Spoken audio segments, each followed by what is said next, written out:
Hey guys, how's it going? So for this one, I wanted to make a animation for Pokemon Trainer Nessa from the Sword and Shield games from Pokemon. So for this one, I wanted to do a little more of an analytical approach by trying to actually have Nessa up in the corner and the AI reference model off to the side for this one. Here, I'm trying to get a rough idea as to how to create the proportions of this character, because I feel like that's usually one of my biggest weak points, is having to draw the right proportions. I usually end up drawing the head disproportionate from the rest of the body, and it sometimes gives it way too of a cartoony feel. So that's something I really wanted to try and adjust for this time around. So for this one, the initial idea behind it was the pose itself from the AI generated image that had a pose strikingly similar to what Nessa had here. So that's what inspired me to try and draw Nessa for this particular attempt. So initially, I'm just going to be going through the line work as always, and afterwards will be followed up with in this case, it's going to be the animation itself. So I'll be drawing different parts and segments of that. Then I'll be going in and doing the flat colors, and then lastly I'll be finishing the animation alongside the flat colors. So as always, I like to begin with the little details here and there. In this case, I was doing them for the little ornaments that adorn Nessa's character. She has a little ornament in her hair and the little bracelets as well. Next, I wanted to try and color in a few areas here and there, black and white. I know that it differs greatly from her suit, but I figured it was nice to get a change of pace. Next are the little floaties in her heels, and for that I decided to try and do shoes instead, since I am not comfortable with drawing feet. Okay, so once most of the outline was done, I began to start going in and actually animate the first frame for the hair itself. In hindsight, I probably could have just tried to do each section of hair first on its own instead of trying to make everything the first frame, but I will have to make that change moving forward.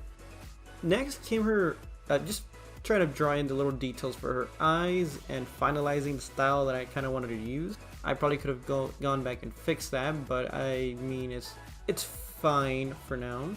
Next, I'm just going in and adding a new layer over the sections that are going to be separated from one another. So the arm is going to be on a layer on top of the outer parts of the hair, followed by her body, followed by the hair that's just in the back itself.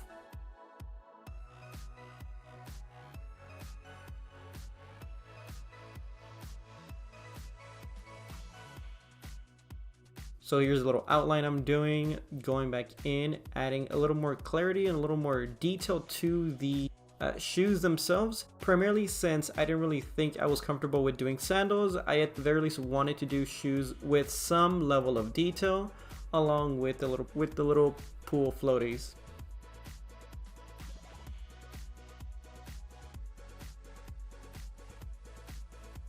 I'm just going back around one more time and trying to make sure that I have as much detail as possible for this final animation frame. And here I finally begin to animate the frames. Initially, I wasn't too happy with just trying to slightly move them back and forth, so I decided to make a little more dynamic shift to the flow of the hair as it kind of moved along. And I just continue to carry that throughout the rest of the animation.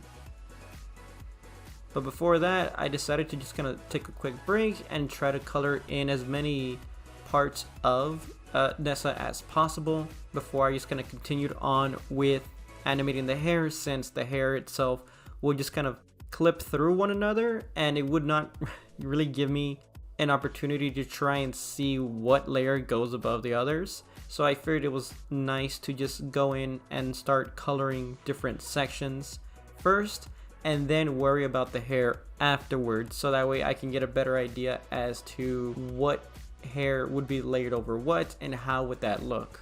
Here I already have part of the hair trying to be drawn out and animated, and then comes the bigger section of hair itself, and that is just mostly like a flat color of her hair color. And then I just go back over with the highlight itself, and I just do this consistently over the frames over and over again to try and get a semblance of motion as I go through with this. And overall, I'm kind of happy with the way this ended up looking. Although I do want to say that there are definitely times when I thought to myself that I should just really stop trying to animate this and maybe just leave it as is. But I really wanted to continue and pull through with it because I think that's just part of growing as an artist, is that you need to kind of try to get a feel for how the artwork is going to look like, and at the very least try and see it throughout the end, even if you may or may not be satisfied with the results. And by the end of it, I was somewhat happy with it. So here I'm just going through adding some of the finishing touches onto her design, adding a little bit of shading here and there. I did have some ideas as to like how it is I may have wanted to do it. Maybe just stick really hard to the reference and color some parts in completely in shadow, but I figured maybe that would have been too strong for this, so I just decided to leave it as is, add the little floor design to it, and here you go. There's the final design. I think it looks well. I think it looks pretty cool, and I hope you guys think so as well. So as always, remember to like the video if you liked the video, and I'll see you guys next time.